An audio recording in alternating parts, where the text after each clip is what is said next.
શ્રી વલ્લભાધીશ કી જય.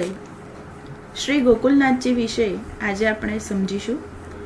શ્રી ગુસાઈજી અને શ્રી રૂકમણી વહુજીના ચતુર્થ પુત્ર શ્રી ગોકુલનાથજીનું પ્રાગટ્ય સંવત 1608 ઈસવીસન 1552ના માક્ષર સુદ સાતમને ગુરુવારના રોજ થયું. આપ શ્રી માટે શ્રી ગુસાઈજીએ ભક્ત નામ શ્રી ગોકુલનાથજી, વ્યવહાર નામ શ્રી વલ્લભ તથા માસ નામ શ્રી કૃષ્ણ એમ 3 નામ પ્રગટ કર્યા. શ્રી ગુસાઈજીને ઘેર દર મહિનાની સાતમે આપ શ્રીનો જન્મોત્સવ મનાવવામાં આવતો. શ્રી ગુસાઈજીએ પોતાના બાળકનું તાત્પર્ય જાણવા માટે તેમની આગળ કેટલીક જુદી જુદી વસ્તુઓ મૂકીને તેમાંથી તેમને જે પસંદ હોય તે વસ્તુઓ લેવા જણાવ્યું. હવે શ્રી ગોકુલનાથજીએ એ બધી વસ્તુઓમાંથી શ્રી ભાગવતની પોથી અને તુલસીની માળા આ 2 વસ્તુઓ જ લીધી. શ્રી ગુસાઈજીને શ્રી ગોકુલનાથજી તરફનો અધિક પ્રેમ હતો. શ્રી ગોકુલનાથજી જ્યારે 5 વર્ષના થયા ત્યારે તેમણે અભ્યાસની શરૂઆત કરી. આપ શ્રીને નાનપણથી જ વિદ્યા પ્રત્યે ખૂબ જ પ્રીતિ હતી. ગુરુજી જે કંઈ શીખવાડે તે બધું જ શ્રી ગોકુલનાથજીને તે વખતે યાદ રહી જતું.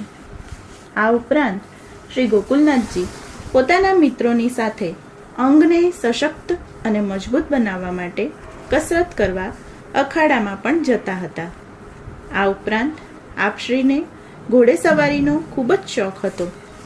શાસ્ત્રમાં એવો નિયમ છે કે બ્રાહ્મણના છોકરાને 8મે વર્ષે ઉપનયન સંસ્કાર કરવો જોઈએ. આથી શ્રી ગોકુલનાથજી જ્યારે 8 વર્ષના થયા ત્યારે સંવત 1615ના ચૈત્ર સુદ છઠને દિવસે જનોઈનું મુહૂર્ત જોડાયું. આ જનોઈ પ્રસ્તાવમાં શ્રી ગોકુલનાથજીનો વરઘોડો ખૂબ જ દબદબાપૂર્વક કાઢવામાં આવ્યો. આપશ્રીના વાળ ઉતારી નંખાયા. ત્યાર પછી આપશ્રીને કેસર સ્નાન કરાવવામાં આવ્યું.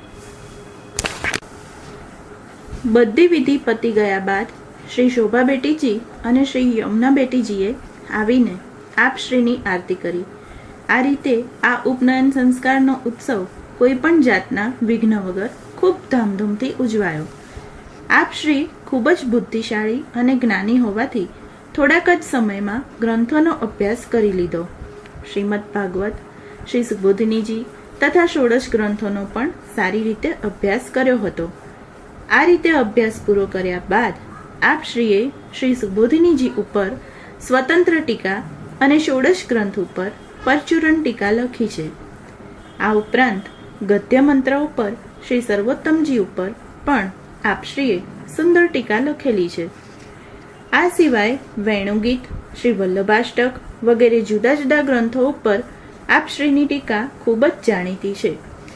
જ્યારે શ્રી ગોકુલનાથજી 10 વર્ષના થયા ત્યારે અડેલથી ગઢા, ગઢાથી મથુરા અને મથુરાથી શ્રી ગોકુલ પધાર્યા.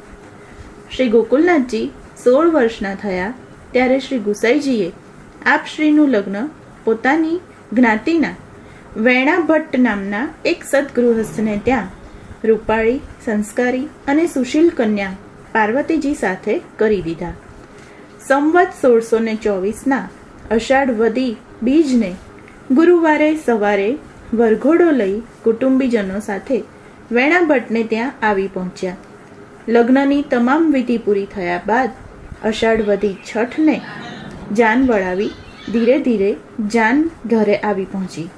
આપશ્રીનો લગ્નોત્સવ ખૂબ જ ઠાઠમાઠથી અનેક જાતના વૈભવો સહિત ઘણી જ ધામધૂમથી ઉજવાયો. આપશ્રીને ઘણા સમય પછી પણ પ્રજોત્પત્તિ નહીં થઈ હોવાથી શ્રી ગુસાઈજીને ચિંતા થતી હતી.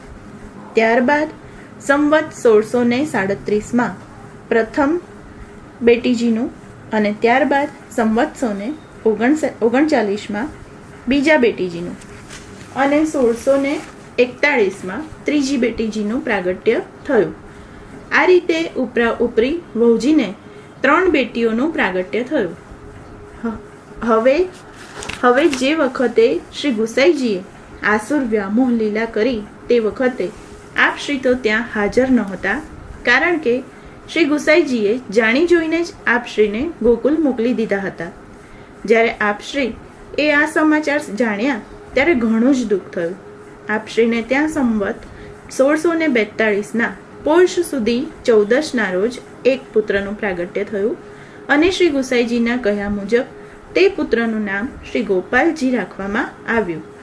ત્યાર પછી સંવત 1645ના ફાગણ વદ 13ના રોજ આપશ્રીને ત્યાં બીજા પુત્રનું પ્રાગટ્ય થયું, જેમનું નામ શ્રી વિઠ્ઠલરાયજી પાડવામાં આવ્યું અને તે પછી સંવત 1650ના વૈશાખ વદ 8ના રોજ ત્રીજા પુત્રનું પ્રાગટ્ય થયું, જેમનું નામ શ્રી વ્રજરત્નજી રાખવામાં આવ્યું. શ્રી ગુસાઈજી લીલામાં પધાર્યા એટલે કુટુંબના વડીલ તરીકે મોટા પુત્ર શ્રી ગિરધરજીએ સ્થાન લીધું. શ્રી ગુસાઈજીએ આપશ્રીને શ્રી ગોકુલેશ પ્રભુનું સેવ્ય સ્વરૂપ પધરાવી આપેલું હતું. આપશ્રીનો વૈભવ ખૂબ વધી ગયો. આ બધું શ્રી ગિરધરજીથી સહન થઈ શક્યું નહીં. આથી તેમણે બધા ભાઈઓને જુદા થવાનું અને જુદા રહેવાનું જણાવ્યું. પરંતુ આપશ્રી તો જાણતા હતા કે કુટુંબનું હિત જુદા થવામાં નથી, પરંતુ ભેગા રહેવામાં છે. શ્રી ગિરધરજીએ આપશ્રીને જુદા થવા માટે ફરજ પાડી. હવે આપશ્રી શ્રી ગિરધરજીથી જુદા રહેવા નક્કી કર્યું. શ્રી ગોકુલનાથજી ગુજરાતમાં પધાર્યા ત્યારે પ્રથમ રાજનગરમાં આપશ્રી અસારવામાં આવેલા ભાઈલાલ કોઠારીને ઘરે પધાર્યા. રાજનગરથી શંકરપુર, વિરમગામ, ડાંગદરા, પંચાસર અને છીકારી થઈ દ્વારકા પધાર્યા. દ્વારકાથી આપશ્રી ખડખંભાલિયા, રાજકોટ, નવાનગર, કુડેગામ, પાટણ, સિદ્ધપુર, મહેસાણા, કંઠાઈ થઈ રાજનગર પધાર્યા. રાજનગરથી આપશ્રી કપડવંજ, વીરપુર, લીંબડી, સાકરિયું, ગોધરા, વડોદરા, નડિયાદ, સોજિત્રા, ખંભાત, અંકલેશ્વર અને ત્યાંથી સુરત અને ત્યાંથી વ્યારા પધાર્યા. વડાગામ, નંદરબાર, તાતીપુરથી ઉજ્જૈન પધાર્યા. સારંગપુર, ગ્વાલિયર પછી ગઢા, આગ્રા થઈ પાછા શ્રી ગોકુલમાં પધાર્યા. જ્યારે શ્રી ગુસાઈજી લીલામાં પધાર્યા ત્યારે તેમને માથે ઘણું મોટું દેવું થયું હતું. પિતૃઋણ ચૂકવવા આપશ્રીના મહાન કૃપાપાત્ર ભગવદી શ્રી લાડબાઈએ તરત જ આપશ્રીને પોતાના ઘરે પધરાવ્યા અને કરજની રકમ ભેટ ધરી. આ રકમમાંથી આપશ્રીએ દરેક કરજદારને વ્યાજ સાથે ભરપાઈ કરી દીધી. ચિદ્રુપ સંન્યાસીએ કપટથી બાદશાહને વચનથી બાંધી પોતાના રાજ્યમાં હુકમ ફેલાવી દીધો કે કોઈ પણ પ્રજાજનો તુલસીની માળા ધારણ કરવી નહીં અને તિલક પણ કરવું નહીં. આથી તેઓ ઉદરપોષણ માટે માળા પહેરતા હતા. એઓએ તો માળા ઉતારી નાખી. આ વખતે આપશ્રીએ બધાથી ગભરાયા વગર જણાવી દીધું કે શાસ્ત્ર અને ધર્મની વિરુદ્ધ અમે કોઈની વાત માનવા તૈયાર નથી. અરે સંન્યાસી તો શું, પણ ખુદ બાદશાહ કહેશે તો પણ અમે માળા ઉતારવાના નથી. માળા તો અમારા શિર સાટે છે, તેનો ત્યાગ તો અમારાથી કદી પણ નહીં થઈ શકે. આ માળાના રક્ષણ અર્થે અમો અમારો પ્રાણ આપી દઈશું, પરંતુ માળા તો હરગીઝ નહીં ઉતારીએ. બાદશાહ કાશ્મીર ગયેલ હોવાથી આપશ્રી સંવત 1677 આસોવદ બીજના રોજ સેવક વૈષ્ણવો સાથે કાશ્મીર ગયા. ત્યાં બાદશાહ સાથે સમાધાન કરી માળા નહીં ઉતારવાનું નક્કી કરી ગોકુળ આવી પહોંચ્યા. આપશ્રીએ બાદશાહ પાસે ગોકુળ છોડવાનું કબૂલ કર્યું હતું, તેથી ગોકુળ છોડી સોરમજી રહેવા ગયા. ત્યારબાદ બાદશાહને સત્ય સમજાતા ચિદ્રુપ સંન્યાસી જેવા દુષ્ટને છોડીને શ્રી ગોકુલ આવી શ્રી ગોકુલનાથજીને સોરમજીથી ગોકુલ પધારવા માટે જણાવ્યું. આમ આ રીતે શ્રી ગોકુલનાથજી માલા તિલકના રક્ષણ અર્થે વિજય મેળવીને શ્રી ગોકુલમાં પધાર્યા.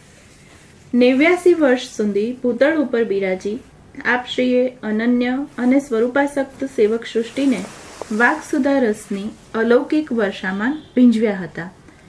અંતે વિક્રમ સંવત 1697ના મહાવદ નોમના દિને આપશ્રી આસુર વ્યામોહ લીલા દેખાડી નિત્ય લીલામાં પધાર્યા હતા. તે સમયે આપશ્રીનો સ્વરૂપ વિયોગ અતિ અસહ્ય બનતા આપશ્રીના અંતરંગ 78 ભગવદીઓએ પણ ભૌતિક દેહનો ત્યાગ કરી લીલામાં પ્રવેશ કર્યો હતો. આપશ્રીનો પ્રાગટ્યોત્સવ માક્ષર સુદ સાતમ ત્યારથી આપશ્રીના ચતુર્થ ગૃહના સેવકો મહાઓત્સવ તરીકે અતિ પ્રીતિપૂર્વક અને ભક્તિભાવથી મનાવી રહ્યા છે. બેઠક ચરિત્ર અનુસાર ભૂતળ ઉપર આપશ્રી 13 બેઠકજીમાં આદિદૈવિક સ્વરૂપે સદા બિરાજે છે. શ્રી ગોકુલનાથજીના 13 બેઠકોની યાદી: પહેલી છે શ્રી ગોકુલમાં, બીજી શ્રી વૃંદાવન, ત્રીજી શ્રી રાધાકૃષ્ણ કુંડ, ચોથી શ્રી ચંદ્ર સરોવર, પાંચમી શ્રી ગોપાલપુર, છઠ્ઠી શ્રી કામવન, સાતમી શ્રી કરહલા, આઠમી શ્રી પારાસોલી, નવમી શ્રી સોરમજી, 10મી શ્રી અડેલ, 11મી શ્રી કાશ્મીર, 12મી શ્રી ગોધરા અને 13મી શ્રી અસારવા.